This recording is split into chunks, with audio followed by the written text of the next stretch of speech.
Hi, my name's Katherine Davies. I'm a Development Officer with the Department of Primary Industries and Regional Development. Today I'm going to be talking you through the process of condition scoring sheep. Condition scoring is an important part of the process in managing sheep nutrition.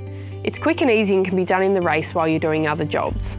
It's really important to get your hands on the sheep to condition score rather than just visually assess, because a lot of things can be hidden by the long wool.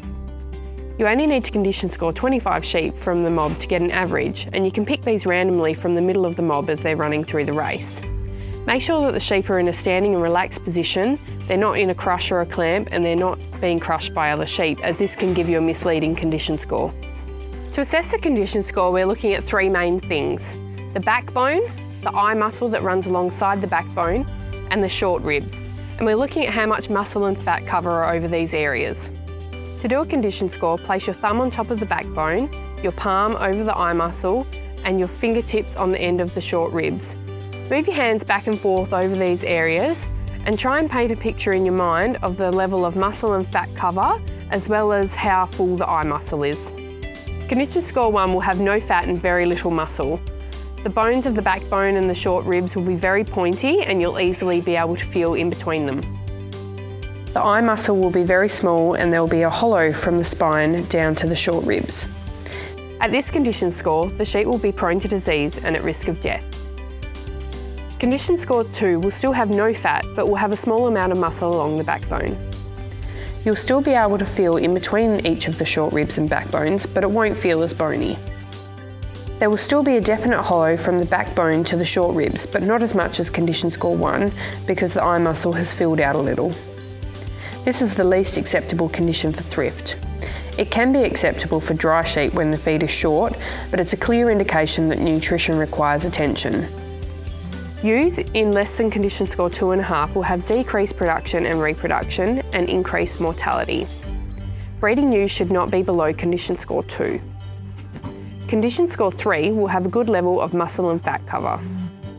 The backbone and short ribs will have rounded ends, and you shouldn't be able to feel much in between each of the bones, as there is a good level of fat and muscle covering.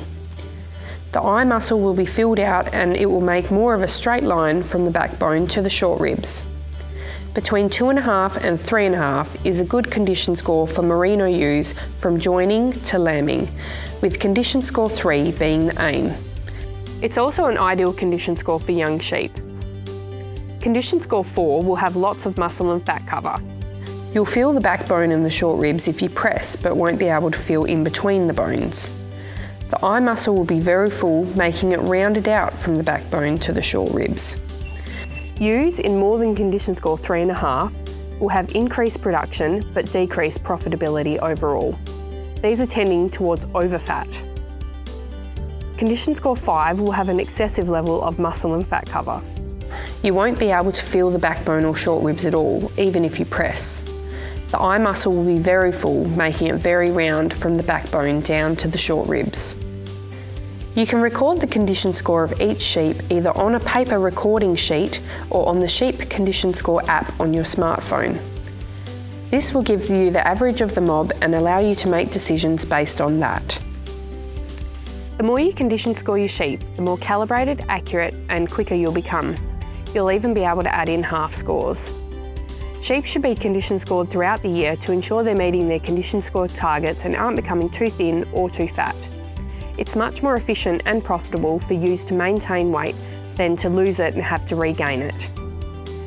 Key times for condition scoring throughout the year include weaning, joining, and scanning. You can then adjust your feeding regime based on your condition score targets. Have a look at some other videos in this series, including how to assess pasture feed on offer and how to feed budget.